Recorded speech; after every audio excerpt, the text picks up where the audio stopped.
السلام عليكم ورحمة الله تعالى وبركاته. كراكو دايرين؟ لاباس عليكم؟ نتمنى ان شاء الله تكونوا بخير وعلى خير وفي صحة جيدة. اليوم ان شاء الله شاركت معكم خبز تركي كيجي لذيذ بزاف بزاف. البنات جربوه ما غاديش تندموا، بلا دلك بلا تماره. تقدروا تصايبوه للكوتي، تقدروا تصايبوه للصباح، كيجيكم رائع ولذيذ بزاف، ما غاديش تندموا. وكما غادي تشوفوا في الفيديو فانا ما دلكت، ما درت لا زبده وجا هشيش وجا بحال البونش كما كتشوفوا. كلشي غادي يبان لكم في الفيديو ان شاء الله. تبعوا الفيديو ونتمنى يلقى حسن الظن ديالكم، وما تنساوناش من اللايكات ديالكم. تبعوا الفيديو، فرجه ممتعه. ندوزو المقادير ان شاء الله وطريقه التحضير. بسم الله على بركة الله. كما كتشوفوا هنايا عندي كاس ما دافي، عندي كاس زيت مع مرشطة الفوق، ملعقة كبيرة خميرة نتاع العجين، عندي ملعقة صغيرة ملح، وعندي ملعقة كبيرة سنيدة، كاس حليب دافي، وكاس مع مرش. اول حاجه غادي نضيفو ملعقه كبيره خمارة نتاع العجين، غادي نضيفو ملعقه كبيره سنيده، وغادي نضيفو شويه فاني فقط. غادي نديرو الماء سخون، كاس ما دافي، العبار بكاس العنبه كما كتشوفوا البنات. بدات طلق الكشكوشات.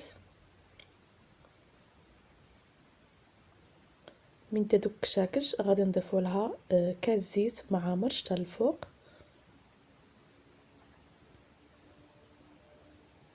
غادي نضيفو كاس حليب دافي، ونزيدو كاس اخر مع مرشطه الفوق كما كتشوفوا. غنضيفو ملعقه صغيره ملح. البنات الحليب والماء خاص يكونوا حاميين. غادي نضيفو ان شاء الله الدقيق تدريجيا بعد ما غربلناه طبعا.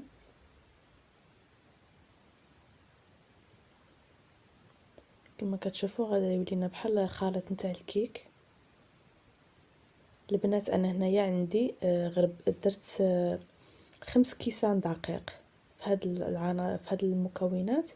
درت 5 كيسان دقيق وجوج معالق كبار، يعني 5 كيسان عنبه دقيق ومعهم 2 معالق كبار، باش نتحصلوا على عجينه تكون خفيفه، ما تكونش دايره قاصحه، لحقاش ما غاديش ندلكوها ان شاء الله. كما غادي تشوفوا فاحنا فقط كنخلطوا بالضراب اليدوي.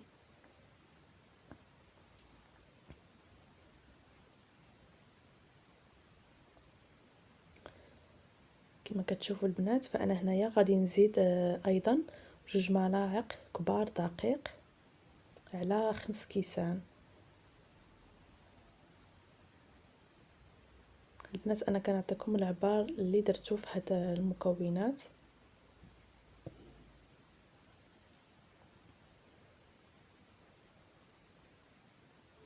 فانا ضفت ملعقه وزدت ملعقه اخرى، ما كانش تيصور لي الفيديو.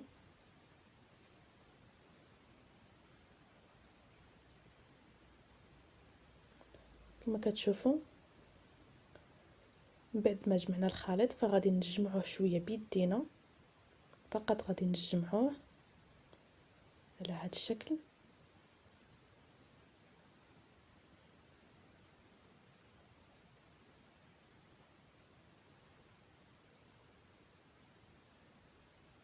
فقط كما كندير كنجمعو هكذا ان شاء الله. وغادي نغطيو بلاستيك غذائي وغادي نغطيوه. انا درت تحت منه درت الماء سخون، غادي نغطيوه ونخليوه كيخمر نص ساعه. كما كتشوفوا البنات هذا هو السر ديالها باش يجي زين. ضروري خاص يخمر على هذا الشكل، ضروري خاصو يخمر. كما كتشوفوا كتجي العجينه بحال هذا الشكل. تكونوا راشين الدقيق مزيان فوق سطح العمل. والبنات تكون يدكم خفيفه باش كي ديروا تنزلوه في الساعه تخدموه باش ما يبقاش يلتصق لكم في اليدين. كما شفتوا راه حنا ما دلكناه ما والو، فقط كنخرج للهواء. وكما كتشوفوا رشه الدقيق فوق سطح العمل. غادي ننزل الخليط ديالي.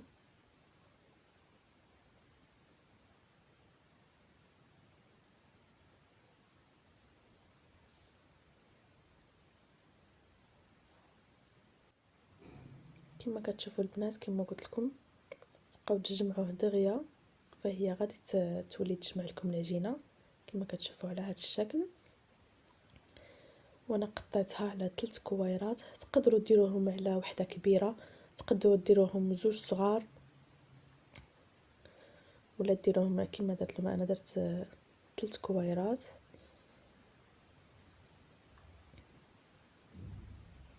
باش يبان الشكل ديالهم.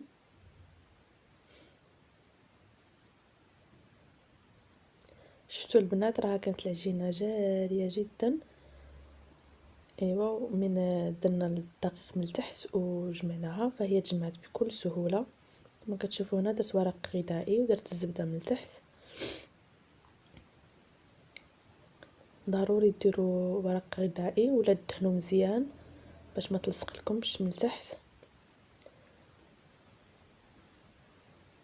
غادي ان شاء الله نسرحوا القرصه ديالنا، نسرحوهم على هذا الشكل، وغادي نخليهم يخمروا ضعف الحجم ديالهم شويه.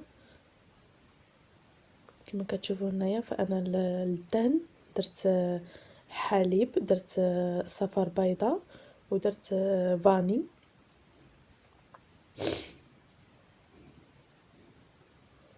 تقدروا الا ما كانش عندكم متوفر شي حاجه تقدروا تدهنوا غير بصفار بيضاء او بيضه كامله. تقدروا تدهنوا ايضا بالزبده حتى متوفره. كما شفتوا البنات فهذا ما فيه لا زبده، ما دلكناه ما والو. انا الزبده عاد دابا استعملتها، فانا ذوبتها وفقط كندير بها دوك التقابي كما كتشوفوا، كنطراسي بها باش كتطلق لي شويه كيجي المذاق ديالها رائع وكيجيو هشاش.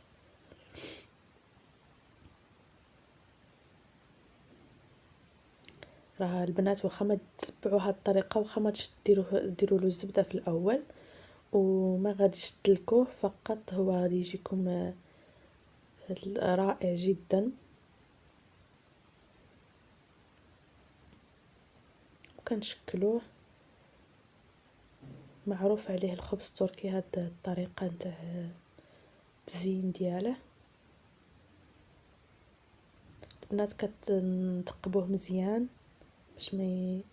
باش ما يمشيوناش دوك لي طراس اللي درناهم.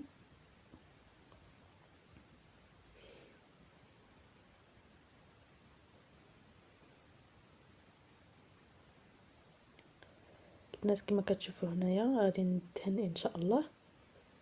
فانا هنايا عندي الجلجلان وعندي السانوج وعندي شويه، عندي قوقاو مهرمش مطحون.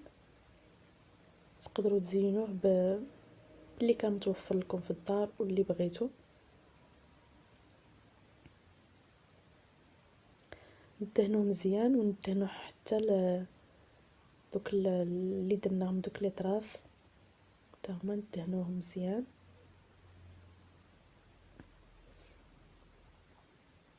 وغادي نبداو ان شاء الله نديروا له حسب التزيين، حسب العين. العين هي اللي كتشوف قبل كل شيء. انا زينته بهذه الطريقه.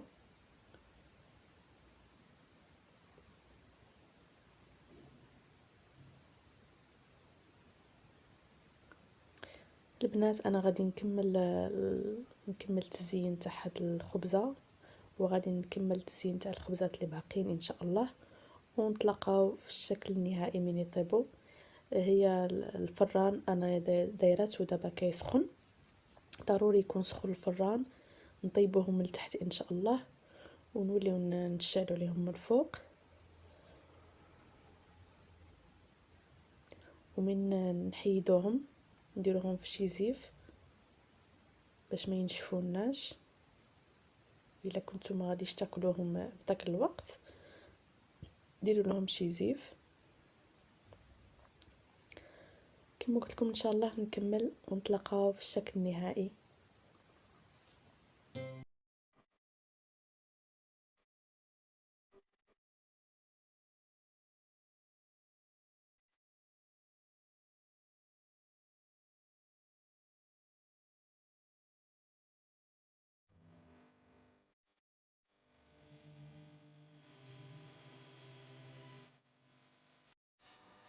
وهذا هو الشكل النهائي تاع الخبز التركي.